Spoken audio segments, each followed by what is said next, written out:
Fala galera, bem-vindos a mais um conteúdo da RoundMed. Meu nome é Carlos Bruno e hoje vou falar para vocês sobre dor neuropática. A dor neuropática é extremamente diferente das dores comuns. Ela não responde aos analgésicos conforme a gente esperaria, da dipirona, da anti-inflamatório e até mesmo opioide. A resposta pode ser muito aquém do que a gente deseja. O mecanismo da dor neural é diferente da dor somática de uma maneira geral. Portanto, as medicações que nós vamos usar são diferentes. Nós temos duas grandes classes de fármacos como primeira linha para o tratamento da dor neuropática. A gente tem os anticonvulsivantes e a gente tem os antidepressivos, dentre eles os tricíclicos e os duais. Vamos começar primeiro falando sobre anticonvulsivante. Deles, os gabapentinoides são os mais usados, são os que têm mais evidência clínica de sucesso na redução da dor. O que é sucesso na redução da dor neuropática? É uma redução em pelo menos 50%. Então, mesmo esses fármacos, eles são aquém do que a gente gostaria, que é deixar o nosso paciente totalmente sem dor. Então, os gabapentinoides, eles atuam inibindo os canais de cálcio relacionados à dor.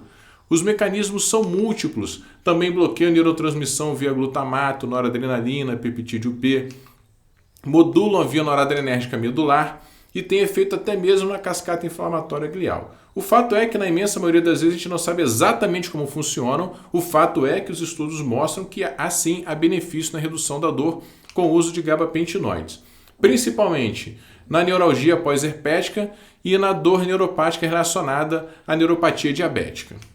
Quais são as opções de gabapentinoide que a gente tem? Como o nome já diz, a gente tem a gabapentina, que a gente encontra no mercado a apresentação de 300 e 400 miligramas. A gente começa com um comprimido de 300 miligramas, bem de levinho. Por quê? Porque esses fármacos têm um perfil de efeito colateral difícil de tolerar. Se a gente vai aumentando lentamente, a tolerabilidade é muito maior. Então a gente aumenta a cada 3 dias, tentando colocar um intervalo de 8 em 8 horas entre as tomadas. A dose típica vai de 300 mg até 1.800 mg por dia, ou seja, 600 mg de 8 em 8 horas. Porém, nós podemos chegar até 3.600 mg de gabapentina para o tratamento da dor neuropática.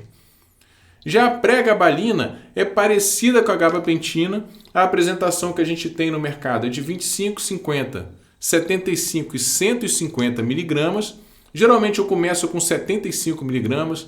Pacientes mais sensíveis, mais idosos, a gente pode começar com doses mais baixas e aumenta da mesma forma a cada 3 dias, mantendo intervalo de 12 em 12 ou de 8 em 8 horas. Vocês podem perguntar, Carlos, meu paciente está com muita dor, será que eu posso aumentar mais rápido? Pode, galera, pode aumentar mais rápido, desde que o paciente tolere, então a gente pode experimentar aumentos mais rápidos. A dose típica da pré-gabalina vai de 150 mg a 300 mg dia, podendo a dose máxima chegar a 600 mg. Então, é uma dose bem alta que eu imagino que vocês não vejam todo dia na prática de vocês. Quais são os efeitos adversos esperados do gabapentinoides? Desequilíbrio, ataxia, sonolência e sedação que podem ser importantes. Então, alguns pacientes podem desenvolver encefalopatia grave, principalmente os pacientes renais crônicos. Então, não se esqueçam de corrigir dose de gabapentinoide em paciente renal crônico.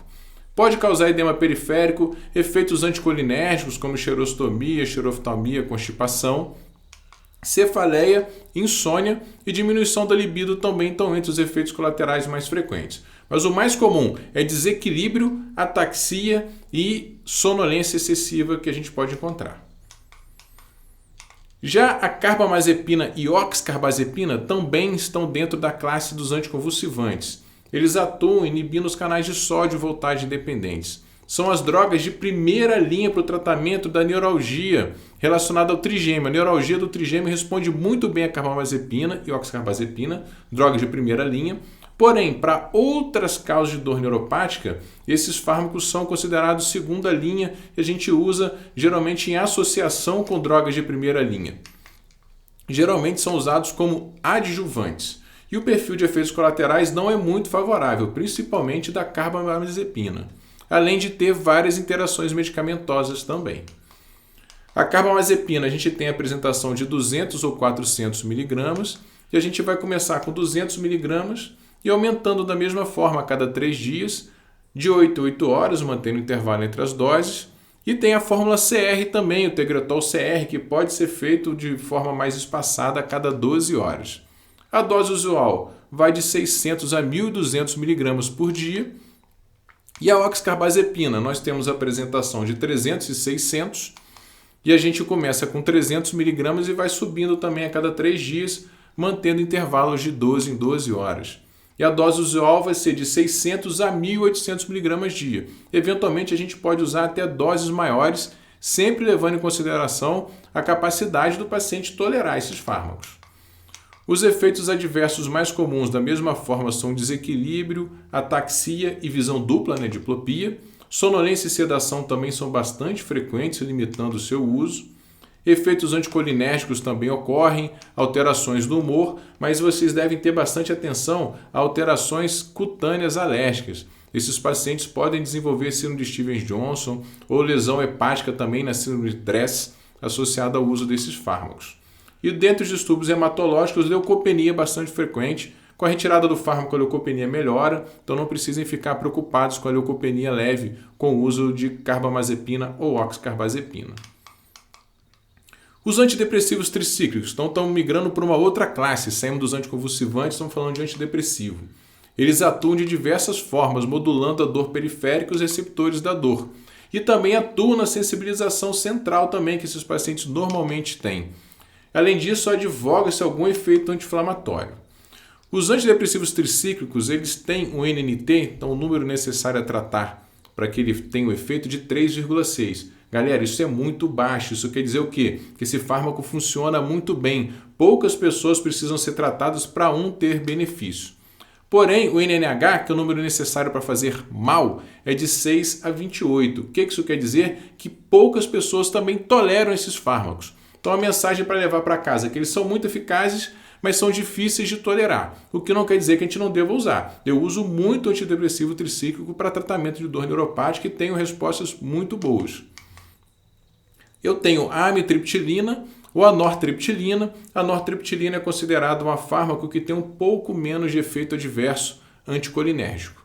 A apresentação tem de 10, 25 e 75 mg. Geralmente para dor neuropática eu começo com 25, mas pacientes mais sensíveis você pode começar com 10 mg. E aumentando a cada 3 dias, às vezes mais do que isso, às vezes menos, conforme o necessário pela intensidade da dor, mantendo uma dose diária só, já é necessário. Então a dose típica é de 25 a 75 e a gente pode chegar até 150, só que é difícil tolerar a dose de 150 mg.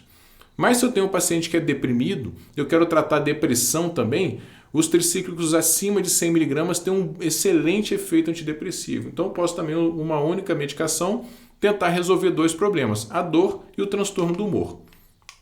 Dos efeitos adversos, o mais frequente e deixa a tolerabilidade dele baixa são os efeitos anticolinérgicos, como constipação, retenção urinária, piora do glaucoma, sonolência excessiva também, e podem dar alterações do eletrocardiograma. A gente tem que olhar o intervalo QT, tem que rodar um eletro antes de começar esses fármacos, principalmente em paciente cardiopata, a gente deve usar com muita cautela.